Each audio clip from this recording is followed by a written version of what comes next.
मैं तो रोज देती हूँ, मैं ना पैर कुछ नहीं, पैर बड़ी दर्द होता है पैर। कब जा रही हो? तो मैं वही में जाती हूँ, लेकिन सोच ही लूँगी एकदम कंफर्ट बिल्कुल जो पैर को चल सकूँ। वहाँ नहीं चल पाऊंगी, वहाँ अगर हाँ, मैं 8 मिनट कैसे सो पाए? मैं मिले शरांश, रंजित और शुभम।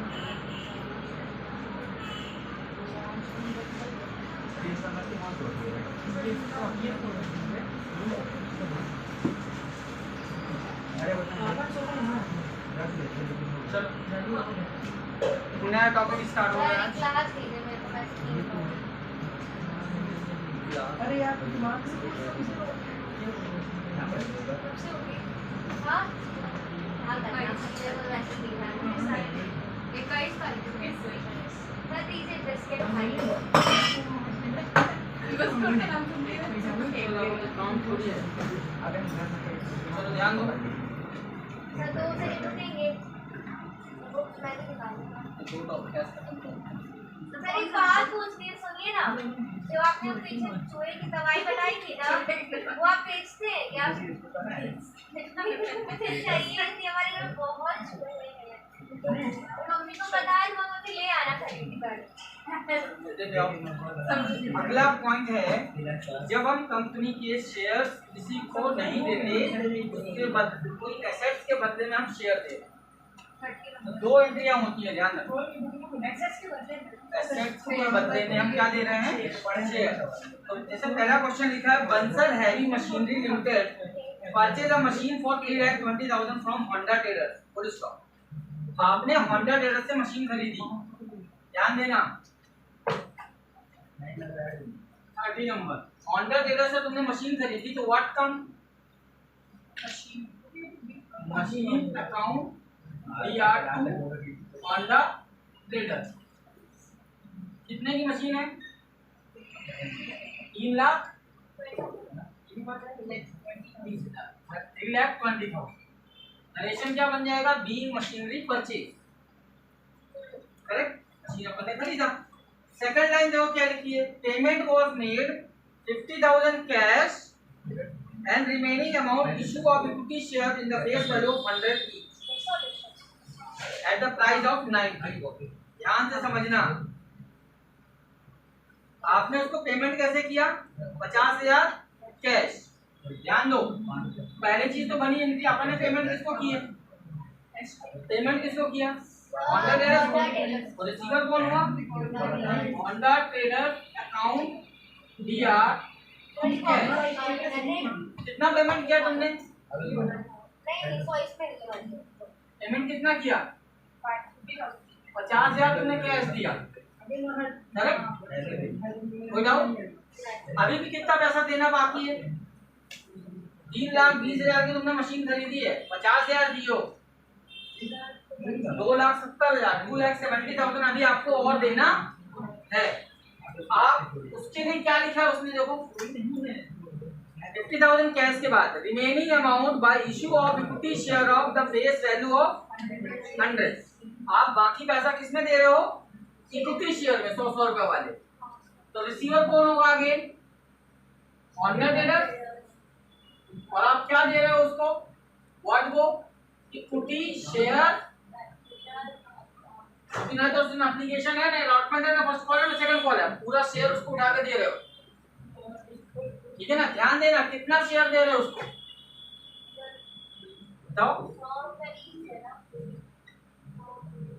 वैल्यू कितनी पे करनी है उसको? 3,20,000। यस या नो? इसमें तो 50,000 आपने दे दिया, 2,70,000 के शेयर दोगे। अब ध्यान से समझना, यहाँ नरेशन क्या बनेगा? बीइंग कैश पेड, और यहाँ बनेगा being paid by equity share. अब ध्यान से रखना, इसमें तो कैलकुलेशन वाली बात, 2,70,000 रुपये हमको देना है, शेयर की वैल्यू कितनी है? हाँ कि ना?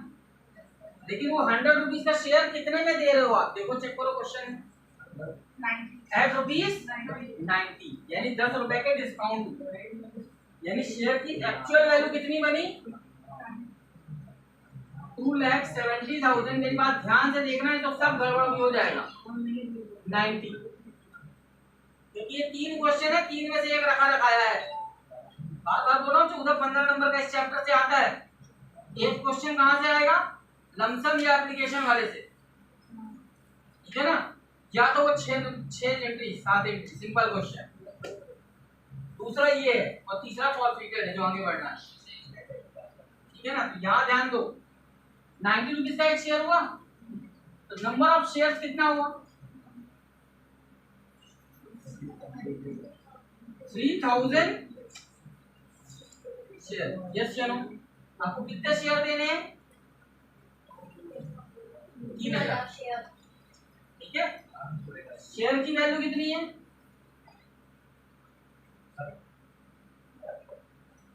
3 लाख। आपकी ना शेयर की वैल्यू कितनी लिखी हुई है? 100 रुपए। लेकिन वो तो 90 में दे रहा 90 में दे रहे हो ना, जिसमें से 10 रुपए क्या है? 30,000 का क्या है? आपकी ना 30,000 का क्या दे रहे हैं हम?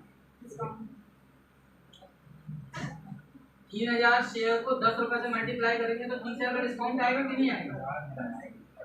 ठीक है, अब याद करो डिस्काउंट प्लस होता है कि माइनस? डिस्काउंट माइनस होगा ना, माइनस को कहाँ लिखें?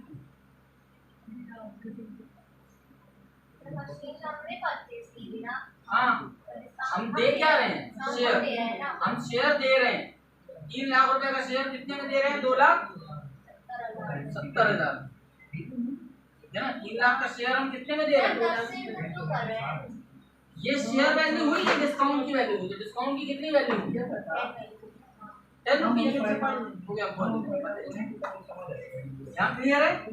अब ध्यान दो, इसमें कहाँ गलती मैंने की है, पहले ध्यान से समझना। मैं जानबूझ गलती की ताकि आपके दिमाग में सही चीज बैठ जाए। हम सामने वाली पार्टी को उतना ही पैसा देंगे जितने का हमने सामान खरीदा। होंडा ट्रेडर से कितने का सामान खरीदे हो? 3,20,000। 50,000 हम दे चुके हैं, बचा 2,70,000। अब देखो मैं गलती कर रहा हूँ, ध्यान से समझना। कितना है डिस्काउंट? 30,000, ठीक है? तो डीआर का टोटल शेयर का टोटल के बराबर होना चाहिए। तो अगर यहाँ 2,70,000 है तो 30 निकल गया, तो यहाँ क्या बचा? 2,40,000। अब तो इक्वल होगा दोनों, हाँ कि ना? अब होंडा ट्रेडर्स को पेमेंट कितनी हुई चेक करो। 50 ये दिया और 2,40 ये दिया होंडा ट्रेडर्स के नाम। कितना हुआ टोटल? 2,90,000। पेमेंट कितनी करनी थी? 3,20,000 टोटल। वही तो क्वेश्चन में लिखी ना कि 3,20,000 का आपने होंडा ट्रेडर्स से सामान खरीदा मशीन, आप उसको 3,20,000 दोगे ना। अभी उसको पेमेंट कितनी कर रहे हो? 50,000 दिया होंडा ट्रेडर्स की जेब में गया और 2,40,000 ये उसकी जेब में गया। डिस्काउंट थोड़ी दे रहे हैं उसको, पैसा उसको सामान कितना, मतलब चीज कितने की मिली? 2,50 की है, 2,40 की है, 2,90,000 मिलना उसको कितना चाहिए? 3,20,000। बात समझ में आई? यानी सामने वाले को पेमेंट कम मिली ना। हमने गलती कहाँ की? ध्यान देना। ये जो कैलकुलेशन निकाला है ना, इसी का सारा कमाल है। ध्यान दो, 30,000 का डिस्काउंट डन, ठीक है? हमको इसको पेमेंट कितनी करनी है? 2,70,000, करेक्ट? इन दोनों का टोटल कितना आ रहा है? ये आपका आंसर मैच है। जो मल्टीप्लाई 100 करने से वैल्यू आएगी ना, वही आपका यहाँ आनी चाहिए। अब पेमेंट चेक करो, होंडा ट्रेडर्स को कितनी मिली? 20 मिल गई। बात समझ में आ रही है? पहले गलती क्यों किया था, ताकि आपके दिमाग में आ जाए कि यहाँ 2,70,000 क्यों आया। तो आप जब भी अगला टाइम क्वेश्चन बताऊंगा ना, तो आपके दिमाग में सीधा क्लियर करेगा। हमने क्या किया? होंडा ट्रेडर्स से मशीन खरीदी। व्हाट कम मशीन हुई इज गिवन? होंडा ट्रेडर्स कितने की खरीदी? 3,20,000। फिर हमने आगे लिखा हुआ है कि ही पेड 50,000 कैश। किसको कैश दिया? होंडा ट्रेडर्स को। रिसीवर हुआ, रिसीवर को डीआर में लिखते हैं, याद है? रिसीवर गिवर कम को एक्सपेंस इनकम और व्हाट को कैश। 50,000 चला गया। अब हमको 100 टेरस को कितना देना है, 2,70,000। 100 टेरस का नाम लिखा, 2,70,000 लिखा। तो इस एंट्री को अब अगर सिस्टमैटिकली करेंगे अगर हम तो कैसे, अब मान लो मैंने तरीका समझा दिया। अब अगेन रिसीवर कौन होगा, 100 टेरस अकाउंट दिया तो उसके खाते में कितना जाएगा, 2,70,000। दूसरा हम उसको दे क्या रहे हैं, इक्विटी शेयर कैपिटल। ठीक है, इतना लिखने के बाद अब ये कैलकुलेशन में आएंगे। अभी हम डिस्काउंट नहीं मालूम, वैल्यू नहीं पता हमें, क्या करेंगे, 2,70,000 का शेयर हमको 90 रुपए में देना है, 100 रुपए का शेयर 90 रुपए में। तो how many shares we get, 3,000। 3,000 share को 100 रुपीज से मल्टीप्लाई करो 3 लाख आता है, और 10 रुपीज डिस्काउंट से मल्टीप्लाई करो तो 30,000 आता है। This is the value of discount. Discount यानी माइनस, डिस्काउंट अकाउंट, ये डिस्काउंट अकाउंट नहीं लिखते हैं, discount on issue of share DR कितना, 30,000 आया। अब इन दोनों का जो टोटल आएगा दैट इज 3 लाख, वो हमारे इस टोटल से मैच करता हूं। इससे पता चल जाएगा कि हमने जो किया है वो सही। एक और क्वेश्चन देखते हैं, चलो नेक्स्ट क्वेश्चन देखते हैं। 31 अगर पैकेज डिस्काउंट में दिया होगा तो, देखा ना वहां देखते हैं, अगर नहीं दिया होगा तो बता रहा हूँ ना। अगला क्वेश्चन में आओ क्या लिखा है, A limited purchase assets of 9 lakh from B limited. ये लिखा है ए लिमिटेड ने बी लिमिटेड से 9 लाख की एसेट्स खरीदी। व्हाट कम, एसेट अकाउंट डीआर2। किससे खरीदा, डी लिमिटेड। कितने की, कितने की एसेट्स खरीदा। अब जो बी है, डी लिमिटेड अकाउंट डीआर, ध्यान से देखना, डी लिमिटेड को पैसा कितना चाहिए, 9 लाख रुपए चाहिए। अभी अभी यहाँ क्या समझाया, ऑनरेटर को पैसा कितना चाहिए, जितने की प्रॉपर्टी है, हमने 9 लाख उसके खाते में डाल दिया। अब पेमेंट कैसे हो रही है, क्वेश्चन में देखो क्या लिखा है, the purchase consideration was payable fully paid equity share of 100 each. पूरा 100 रुपए वाला शेयर देना है, तो हमको क्या देना है उसको, 2 equity share capital. Again calculation पे आ जाओ, 9 लाख रुपए आपको देने हैं, शेयर की वैल्यू कितनी है, 100 रुपए, 1 2 3 यानी 9,000 शेयर को लेगा। हमसे कितने शेयर लेगा, 9,000 share. Again 9,000 share multiply by 100 कितना आएगा, 9 लाख। वो 9 लाख यहाँ लिखते हैं। आप बोलोगे सर क्यों डिवाइड करके मल्टीप्लाई क्यों करना है, क्योंकि जब ऐसा डिस्काउंट आ जाएगा तो आपको याद ही नहीं रहेगा कि हम डिवाइड करके मल्टीप्लाई भी कुछ किया करते थे। बात समझ में आई, तो हमको ये चेक करना है। पैसे भी नहीं दिए होंगे ना, पैसे क्यों दिए, हम तो शेयर दे रहे हैं ना, मैंने क्या आधा पैसा दिया था, ये तो इसमें कहाँ दिया पैसा, इसका डिस्काउंट से कोई लेना देना नहीं, अलग है। बोला कंडीशन जो क्या लिखा है, जो अगली लाइन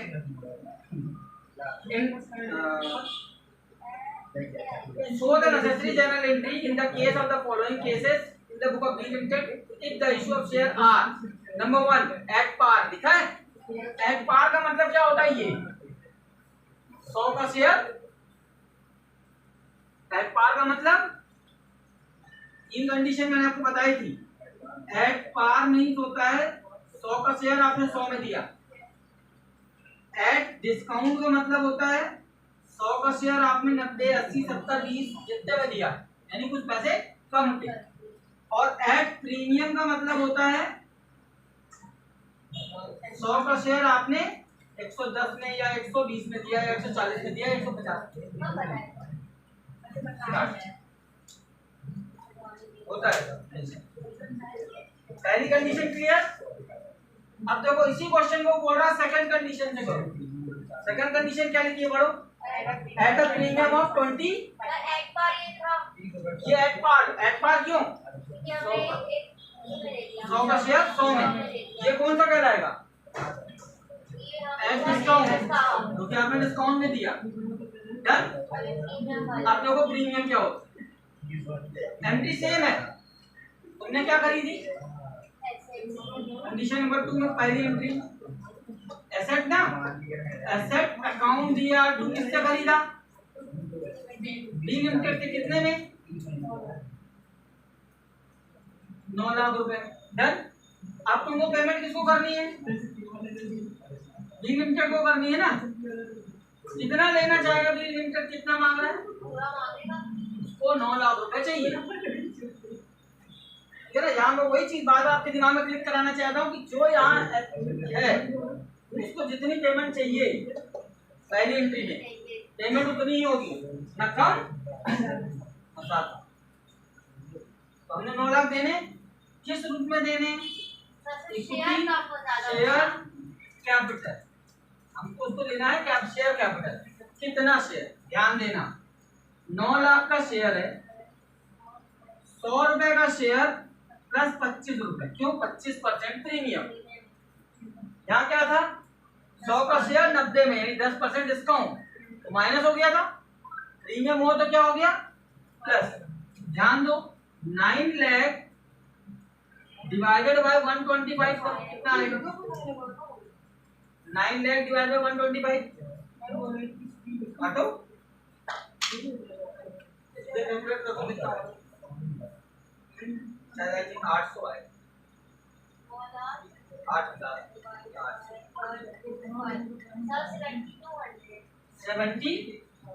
200। ये क्या है? क्या लिखा था मैंने यहाँ? 3000 शेयर। ठीक है ना। अब फिर वही स्टेप ध्यान दो, डिवाइड किया, जो आया उसको हम किससे मल्टीप्लाई कर रहे हैं? 7200 मल्टीप्लाई 100 मल्टीप्लाई 25। ठीक है ना। कहीं भी मैंने 125 से मल्टीप्लाई किया है क्या? या कहीं भी मैंने 90 से मल्टीप्लाई किया है क्या? नहीं किया ना। हमको उसकी फेस वैल्यू से ही मल्टीप्लाई करना है, और डिस्काउंट है तो डिस्काउंट की वैल्यू से, प्रीमियम है तो प्रीमियम की वैल्यू। कितना आया इसमें? 7,20,000। और प्रीमियम कितना आया? 1,80,000। ये किस चीज का पैसा है? Security premium. ठीक है। अब मेरी बात ध्यान से समझना, प्रीमियम कहाँ लिखते हो? प्रीमियम कहाँ लिखते थे? अभी लगा के आए हो, सीआर में लिखते थे, प्लस होता था। पापा ने लिखा टू सिक्योरिटी, कितनी प्रीमियम की वैल्यू है? 1,80,000। यस या नो? ठीक। अब मैच करो, डीआर का टोटल सीआर का टोटल से मैच होना चाहिए। 9 लाख में 1,80,000 माइनस हो जाएगा, कितना आया? 70। देखो ये और ये मैच किया। जैसे देखो यहाँ पे मैंने क्या बताया था? मैच करेगा टोटल, शेयर कैपिटल इससे मैच करेगा। यहाँ पे देखो शेयर कैपिटल इससे मैच कर रहा है, कोई वैल्यू अलग से नहीं आती, कोई वैल्यू अलग से वैसे नहीं आती। ये चेकिंग पॉइंट है, ये आप सही कर रहे हो। ये ज्यादा सही होता है तो सही टेबल बना फ्रेंड को। बात समझ आ रही? होगी 2 ही एंट्री। ये मैंने जबरदस्ती की 3 एंट्रियां की हैं, इसमें भी 2 एंट्री है। इन दोनों एंट्री को देखो मिक्स कर सकते हो। ऑन द ट्रेडर्स अकाउंट दिया टू कैश, तो शेयर कैपिटल और डिस्काउंट दिया। ऑन द ट्रेडर्स 2 बार लिखा है ना, एक बार कर सकते हो इसको। देखो जैसा वहां लगाओ, ध्यान देना। होंडा ट्रेडर्स अकाउंट दिया, होंडा ट्रेडर्स को कितना पैसा देना, अभी ये सब भूल जाओ। 3 लाख। डन। ध्यान देना, हमने उसको क्या दिया? टू कैश, कितना? 50,000 दिया। ठीक। इसके बाद कैलकुलेशन में आ जाओ, कितना पैसा और देना बाकी है? 2,70,000 देना बाकी है। डन। 2,70,000 में अपन ने 90 से डिवाइड किया, 3,000 शेयर आए, इसमें से डिस्काउंट की वैल्यू है 30,000। डिस्काउंट कहाँ लिखते हैं? DR। मैंने लिखा डिस्काउंट अकाउंट DR कितना? 30,000। देखा यहाँ जो लास्ट नेम होता है to, equity, share, capital, balance करो दोनों को। 3,50,000 में 50,000 का कितना बचा? 3,50,000 में 50 गया, 3 लाख। DR का टोटल CR के टोटल के बराबर होना चाहिए। करो, ये कितना टोटल हो रहा है? अच्छा उसको भी करना है। DR का टोटल CR के टोटल के बराबर होना चाहिए।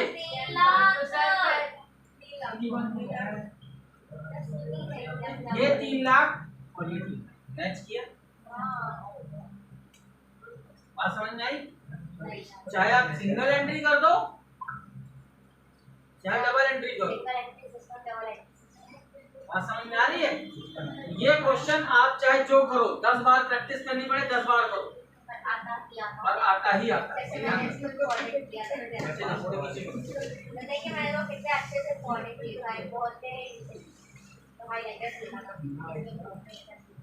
एक क्वेश्चन और इस वैरायटी का बचा वो बता। कितने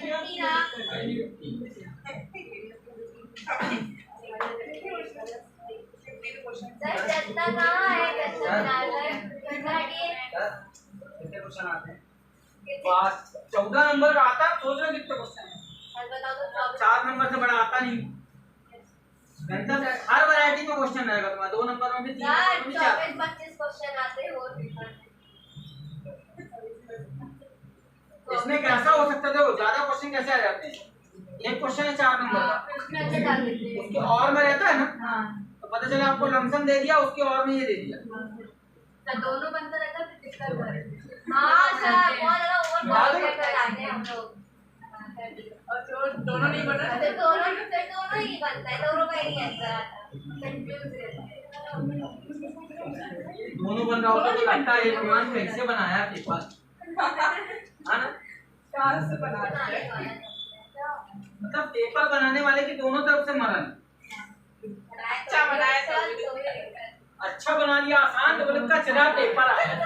हां कैसे हमारे वो दूध वाले कोई भी बना दे ऐसा पेपर, किसी काम का paper. Question number 32।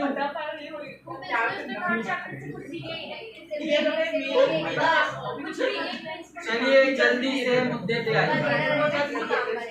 Question number 32।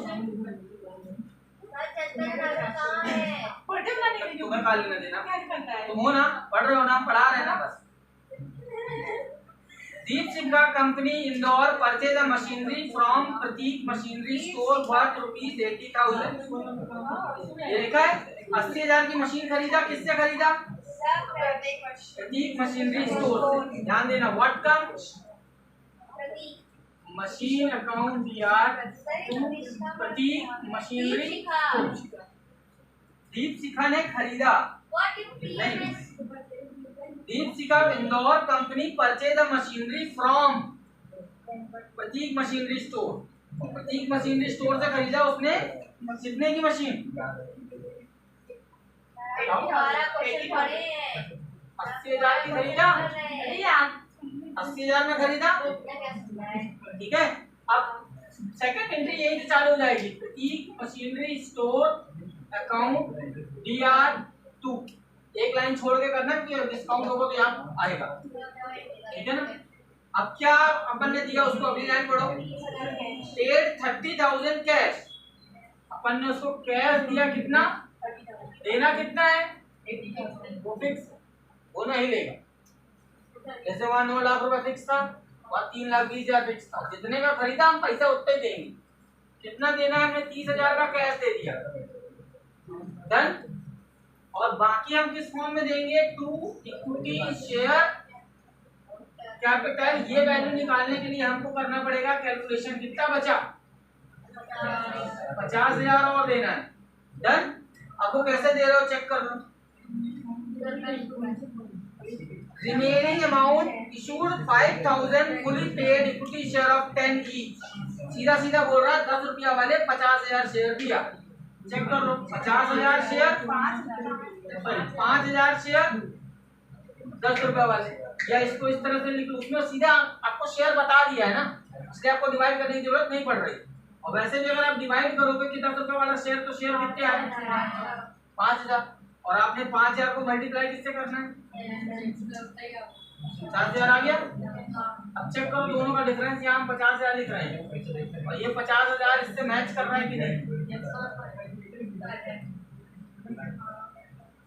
ये 50 और ये 50 मैच कर गया ना, इसमें डिस्काउंट है ना इसमें प्रीमियम। सीधा इसको बोलेंगे एट पार।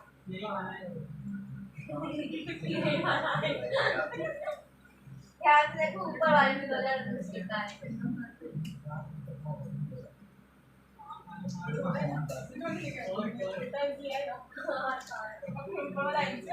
अरे उसके ऊपर वाला दोनों में से आया है, मेरा तो कहीं किसी में नहीं आया है। ये इसमें आ जाएगा। तो इसमें आ जाएगा।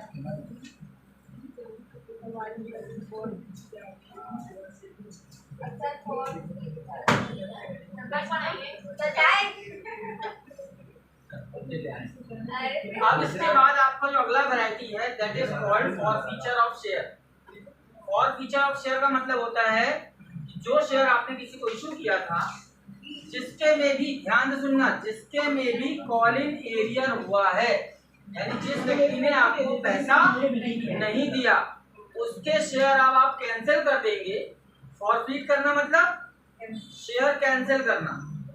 और जब शेयर कैंसिल होगा, मेरी बात ध्यान से सुनना, तो जितना पैसा अभी तक वो दे चुका है वो सब डूब गया, यानी सामने वाले को वापस नहीं करोगे आप। आप कंपनी हो ना, कंपनी के पॉइंट ऑफ व्यू से सोचो। जैसे किसी व्यक्ति ने अगर स्कूल में एडमिशन लिया और वो दिसंबर में आके स्कूल उसने छोड़ दिया, तो अभी तक जितनी फीस दिसंबर तक की बनती है वो उसको देना पड़ेगा। वो किसको देगा? स्कूल को।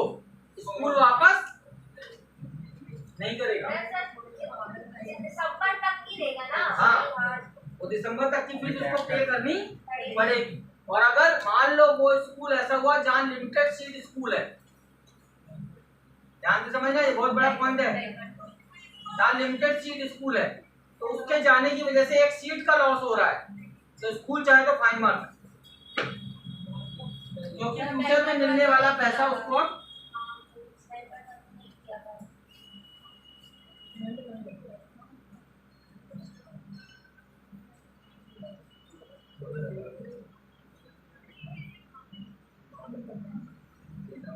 क्या होगा?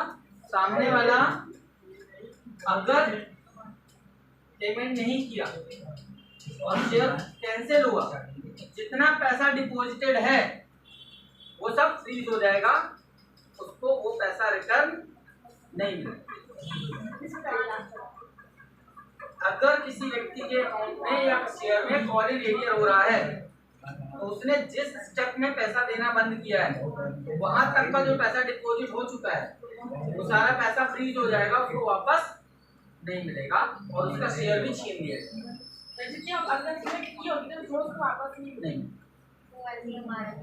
ठीक है ना? आगे बढ़ो। इसमें 3 एंट्रियां होंगी। पहला होगी फॉरफीट, ठीक है ना? अब आपकी बुक में फॉरफीट की 6 एंट्रियां लिखी, ठीक है? और मैं आपको एक सिंगल एंट्री बता, ठीक है ना? उसमें से जो काम का आइटम होगा आप उठाएंगे, बाकी कॉलम ब्लैंक हो जाएगा, ठीक है ना? इसकी पहली जो एंट्री है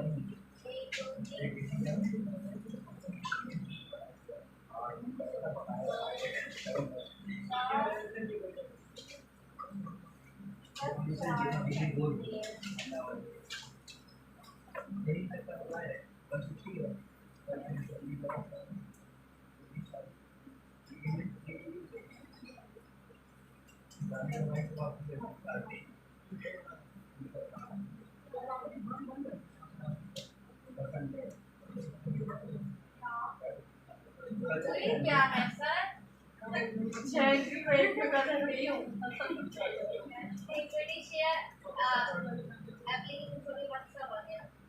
allotment was for sir for teacher है teacher ठीक है, ध्यान से समझना।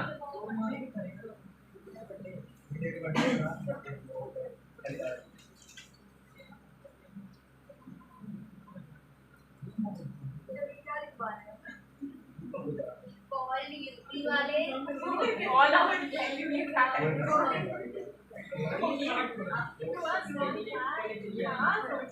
यूपी वाले not received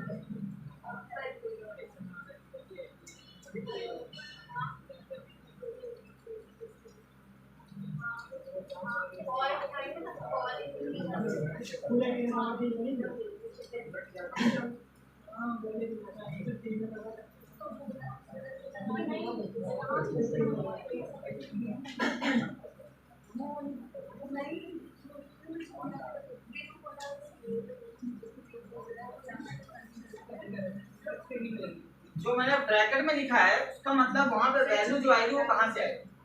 जैसे कॉल्ड अप वैल्यू, यानी जो मैं आपको याद होगा यहाँ पे जब लास्ट में टोटल करवाता था application 10, allotment 10, first call 10, miss call 10, तो लास्ट में जो टोटल होता था, जो टोटल आया था टोटल आया 100 रुपए। 100 रुपए टोटल आ रहा है, उस टोटल का नंबर ऑफ शेयर से मल्टीप्लाई होकर यहाँ वैल्यू आएगा। क्या आप क्वेश्चन करोगे? हाँ बैठा है बस 10 मिनट से निकलना पापा को जाता ठीक। फिर यहाँ क्या है, सिक्योरिटी प्रीमियम क्या लिख दिया मैंने, नॉट रिसीव। यदि प्रीमियम नहीं मिला है, यानी प्रीमियम वाली जगह से एरियर हो गया, इफ नॉट रिसीव तो हम लिखेंगे, अगर मिल गया है तो हमको नहीं लिखना। सिक्योरिटी प्रीमियम के प्रोग्राम में क्या लिखा है, कब लिखा जाएगा, जब प्रीमियम ना मिले तो लिखेंगे, हम मांगेंगे मिलेगा तो नहीं लिखेंगे। सेकंड कंडीशन डिस्काउंट, और डिस्काउंट अगर है तो ऑल टाइम लिखना ही लिखना है, चाहे मिले या नहीं मिलेगा तो कैसे लिखेंगे? वो भी लिखेंगे। अमाउंट आप उसके बाद में मिलेगा तो लिखना है, नहीं मिलेगा तो लिखना है। सर ये बताइए ऐसा नहीं हो जाएगा, वो मैं सब बताऊंगा, टेंशन नहीं, क्वेश्चन में आएगा ना जीरो वैल्यू ठीक है ना। देखो allotment first call second call क्या लिखा है, जो वैल्यू कॉल इन एरिया में लिखते थे यहाँ पे कितना एरिया हुआ, पूरा टेबल बनता था, कल हम लोग जो सीखे हैं यहाँ कॉल इन एरिया लिखते थे, मैं वो कल नहीं जो कॉल इन एरिया लिखते थे वो कॉल इन एरिया की वैल्यू डोंट वरी और वैल्यू वाला प्रोसेस अलॉटमेंट फर्स्ट कॉल और सेकंड कॉल वो लिखेंगे। अब शेयर फॉरफीड में क्या वैल्यू आएगी, डीआर का टोटल करके सीआर के टोटल को माइनस करोगे तो यहाँ वैल्यू आसान नहीं, डीआर माने जब यूज करेंगे तो ज्यादा और क्लियरिटी आएगी। यदि आपको ये दिमाग में रखना है कि हर क्वेश्चन की एंट्री होनी है, ठीक है ना, ध्यान देना। रीश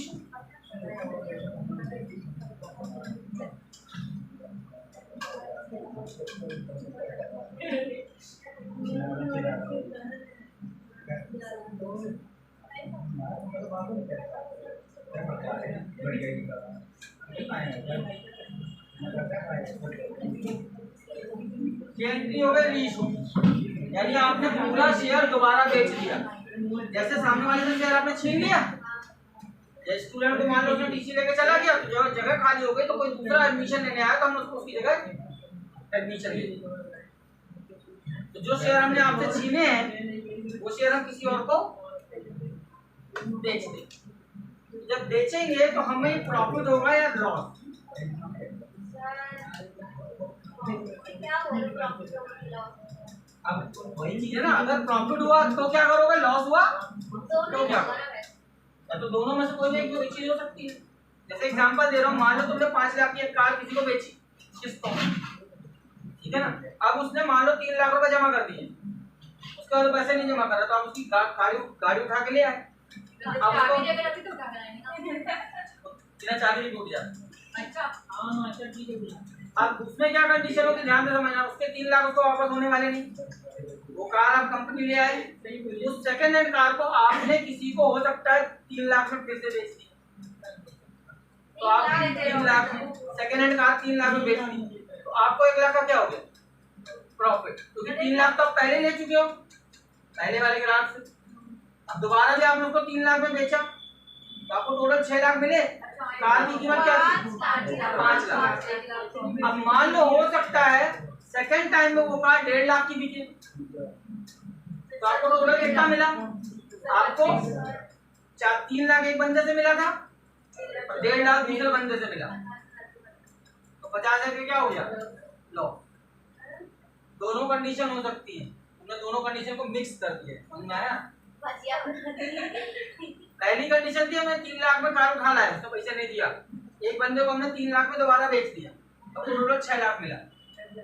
अब हमको 3 लाख का ग्राहक ही नहीं मिल रहा, हमको जो ग्राहक मिला वो बोल रहा है 1.5 लाख देंगे सेकंड हैंड कार है, तो आपको टोटल मिला कितना 4.5 लाख, कार थी कितने की 5 लाख, 50,000 में क्या हो गया लॉस। उसको कैसे लिखेंगे ध्यान देना।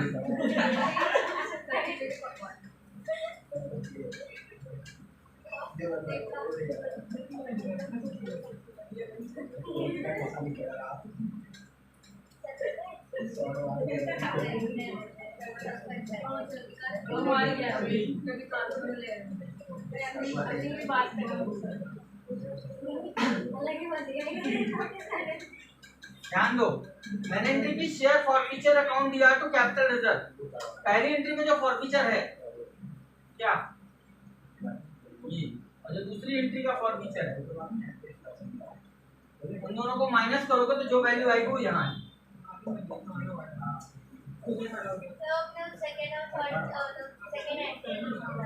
सेकेंड एंट्री में कुछ नहीं, वो उसी में बताएंगे।